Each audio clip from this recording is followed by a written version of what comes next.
Hello everyone. आज हम बात करेंगे बीए पार्ट फर्स्ट के सेकंड पेपर ह्यूमन ज्योग्राफी के topic concept of air differentiation, क्षेत्रीय विभिन्नता की संकल्पना पर। हम लास्ट लेक्चर्स में fundamental concept of human geography के बारे में चर्चा कर चुके हैं और अकॉर्डिंग टू सिलेबस हमारी 3 कॉन्सेप्ट्स को इंक्लूड किया गया है। फर्स्ट, कॉन्सेप्ट ऑफ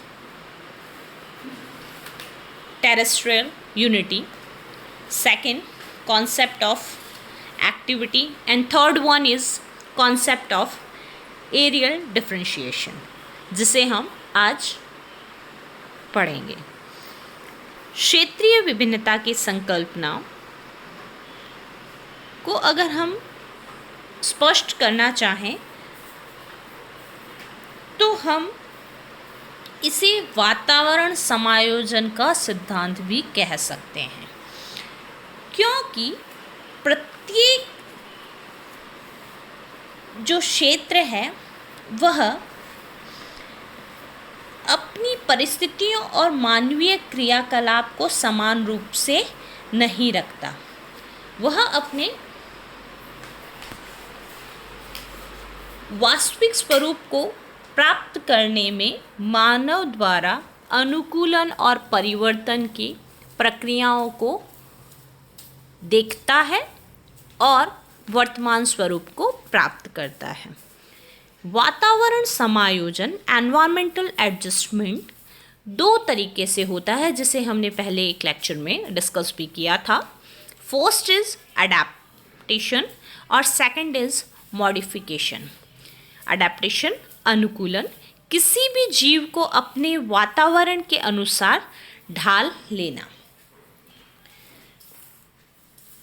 मनुष्य द्वारा वातावरण के विभिन्न कारकों के प्रभाव के अनुसार अपने आप को समायोजित करने की क्रिया को हम अनुकूलन कहते हैं। यह अनुकूलन 2 प्रकार का होता है, आंतरिक और बाह्य। आंतरिक अनुकूलन के अंतर्गत मनुष्य वातावरण के अनुसार बोलचाल, खान पान, रहन सहन आदि के अनुसार अपने आप को बदलता है। जब कोई मनुष्य लंबे समय तक एक ही प्रकार के वातावरण में रहता है तो जलवायु के विभिन्न कारकों के आधार पर उसके शारीरिक वर्ण में भी परिवर्तन होता है। जैसे कोई यूरोपीय देश का व्यक्ति या परिवार भारत के दक्षिणी भाग या उष्ण जलवायु वाले क्षेत्र में आकर रहे तो उसके शरीर की त्वचा धीरे धीरे श्वेत होती जाती है। इस प्रकार या इस प्रक्रिया को हम आंतरिक अनुकूलन के अंतर्गत सम्मिलित करते हैं, जो कि 2 प्रकार का होता है, ऐच्छिक और प्राकृतिक। इसमें जब वह अपनी संस्कृति और रहन सहन को अपनाता है और अपनी भाषा को, वहाँ की भाषा को सीखने की चेष्टा करता है तो वह उसकी ऐच्छिक अनुकूलन होगा, परंतु उसके शरीर के रंग में जो परिवर्तन है वह उसका बाह्य अनुकूलन होगा। और वह प्राकृतिक अनुकूलन होगा। अगर हम किसी क्षेत्र के वेशभूषा के अनुसार अपनी वेशभूषा को बदल लें और वहाँ जाकर बसें तो वह मानव का बाह्य अनुकूलन कहलाएगा। मॉडिफिकेशन, किसी भी वातावरण में अपने अनुकूल परिवर्तन कर लेना, अर्थात चेंज इन एनवायरनमेंट। प्राकृतिक वातावरण के विभिन्न कारकों को कठोरता से बचने के लिए मनुष्य जो कृत्रिम उपाय करता है उसे हम रूपांतरण कहते हैं। जैसे यदि शीतोष्ण जलवायु के देशों में निवास करने वाले मनुष्य उष्ण जलवायु वाले देशों में आते हैं तो वह वातावरण को अपने अनुकूल करने के लिए रेफ्रिजरेटर युक्त कमरों का प्रयोग करते हैं और गर्मी से बचने के लिए छतों का भी प्रयोग करते हैं। ये प्रक्रियाएं वातावरण का रूपांतरण या परिवर्तन की प्रक्रिया कहलाती है। अतः अनुकूलन और रूपांतरण की सम्मिलित प्रक्रिया को ही वातावरण समायोजन कहते हैं। ये जो चेंजेस हैं वो दो प्रकार के होते हैं, प्राकृतिक वातावरण में मॉडिफिकेशन और सांस्कृतिक वातावरण में मॉडिफिकेशन। अगर प्रकृति के अंदर चेंज किया जा रहा है तो वो प्राकृतिक रूपांतरण, और अगर संस्कृति, भाषा, रहन सहन, खान पान आदि द्वारा मानवीय भूदृश्य में परिवर्तन करने की चेष्टा होगी तो वह सांस्कृतिक वातावरण में परिवर्तन होगा। इस प्रकार क्षेत्रीय विभिन्नता का आधार तत्व वातावरण का समायोजन होता है। अब हम बात करते हैं क्षेत्रीय विभिन्नता है क्या। क्षेत्रीय विभिन्नता को अगर हम सामान्य अर्थों में देखें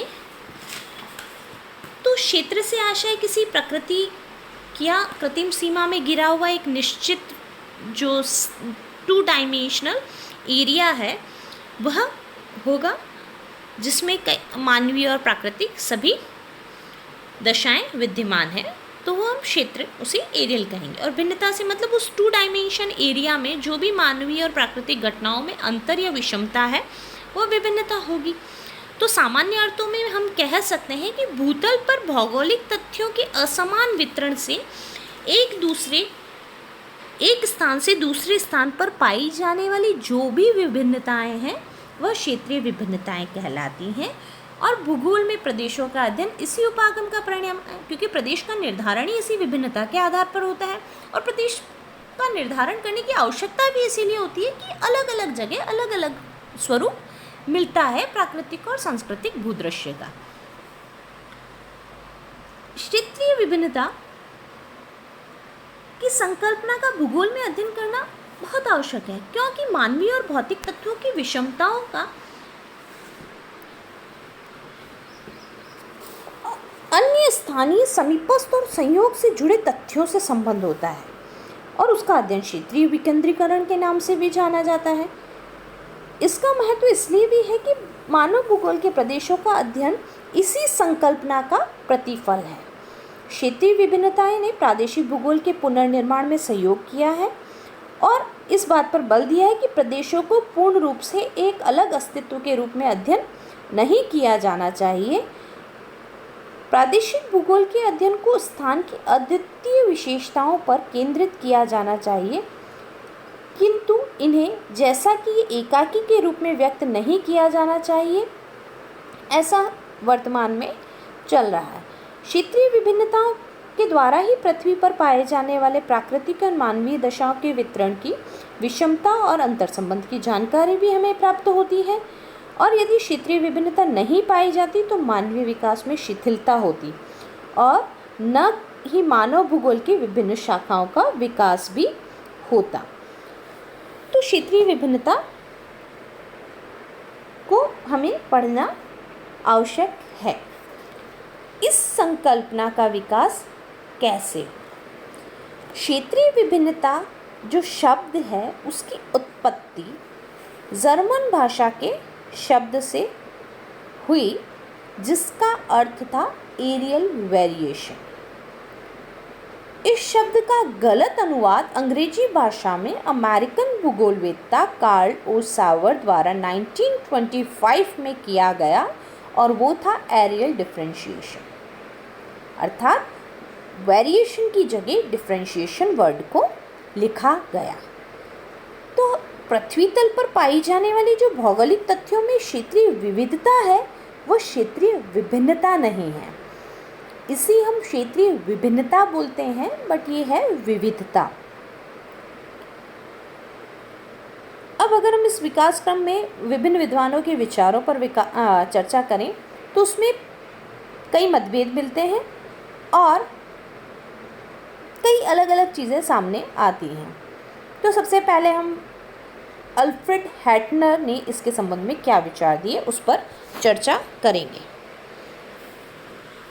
1898 में जर्मन भूगोलवेत्ता हैटनर ने अपने लेखों में इस क्षेत्रीय विभिन्नता की संकल्पना को स्पष्ट समझाया और उन्होंने बताया कि भूगोल पृथ्वी तल के क्षेत्रों का ज्ञान है। ये क्षेत्र एक दूसरे से भिन्न होते हैं। उनमें किसी क्षेत्र की प्रकृति से मानव को भी एक समाकल अंग के रूप में समाविष्ट बताया था, अर्थात विभिन्नता की विशिष्टता के विशिष्ट संबंधों का अध्ययन उन्होंने उसमें बताया। उन्होंने 1905 में भूगोल को पृथ्वी के क्षेत्रों या स्थानों का क्षेत्रीय विवरण विज्ञान कहा, कोरोलॉजिकल साइंस कहा भूगोल को। इससे स्पष्ट होता है कि उन्होंने इस विचारधारा में क्षेत्रीय विभिन्नता को प्रबलता प्रदान की। उन्होंने बताया कि हमें भूतल के विभिन्न प्रदेशों की परिवर्तनशील विवेचना का ज्ञान होना चाहिए। उन्होंने यह तर्क भी दिया कि सभी विज्ञान विभिन्नताओं का अध्ययन करते हैं, परंतु अन्य विज्ञानों में इसका अध्ययन प्राय विशेष घटना से संबंधित रहता है, जबकि भूगोल का मुख्य चिंतन स्थानों के संपूर्ण लक्षणों का विश्लेषण करना है।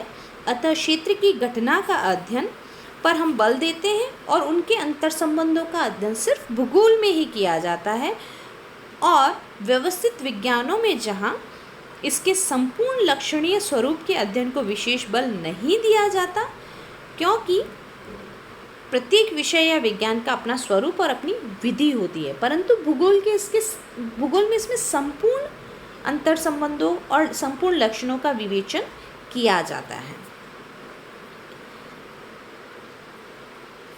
इन्होंने इन संबंधों को दोहरे स्तर वाला बताया, जिसमें पहला स्तर किसी स्थान पर घटित होने वाली विभिन्न घटनाओं के आपसी संबंध था, तो दूसरा विभिन्न स्थानों पर घटने वाली घटनाओं का आपसी संबंध था। Mister Vidal de la Blache ने भी क्षेत्रीय प्रदेश का विस्तृत अध्ययन करके बताया कि भूगोल स्थानों का विज्ञान है, न कि मानव का। उसका संबंध राष्ट्रों की विशेषताओं और संभावनाओं से है। एक राष्ट्र को विशिष्ट प्रकृति एवं विकास की प्रवृत्ति का स्वरूप वहाँ के सभी स्वरूपित लक्षणों के योग एवं सम्मिलित प्रभाव को दर्शाते हैं।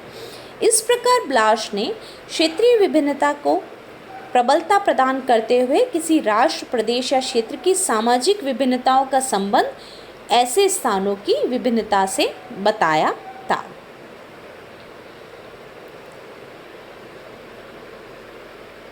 हॉटशॉन ने भी इस संबंध में अपने मत रखे और उन्होंने अपनी रचना भूगोल की प्रकृति, जो कि 1939 में पब्लिश हुई, और भूगोल की प्रकृति एक संदर्श, जो कि 1959 में प्रदर्शित हुई, उसमें भूगोल को क्षेत्रीय विभिन्नताओं का अध्ययन का विज्ञान बताया। उन्होंने क्षेत्रीय विभिन्नता के साथ भौगोलिक अध्ययन में क्षेत्रीय संबंधों को समझने पर बल दिया और उनके अनुसार प्रदेश एक ऐसा क्षेत्र होता है जिसकी विशिष्ट उपस्थिति होती है, जो इसके क्षेत्रों से भिन्न होता है और उसका विस्तार उतनी दूरी पर होता है जहाँ तक विभिन्नता विस्तृत होती है। इस प्रकार हॉटशॉन ने भूगोल को ही क्षेत्रीय विभिन्नताओं के अध्ययन का साइंस कह दिया। क्षेत्रीय विभिन्नता की संकल्पना को स्पष्ट करने के लिए विभिन्न विद्वानों ने अलग अलग मत दिए, जिसके बारे में हम और चर्चा करेंगे, और इस संकल्पना के संबंध में क्या आलोचनाएं की गई, इन सब का अध्ययन हम नेक्स्ट लेक्चर में करेंगे। Thank you.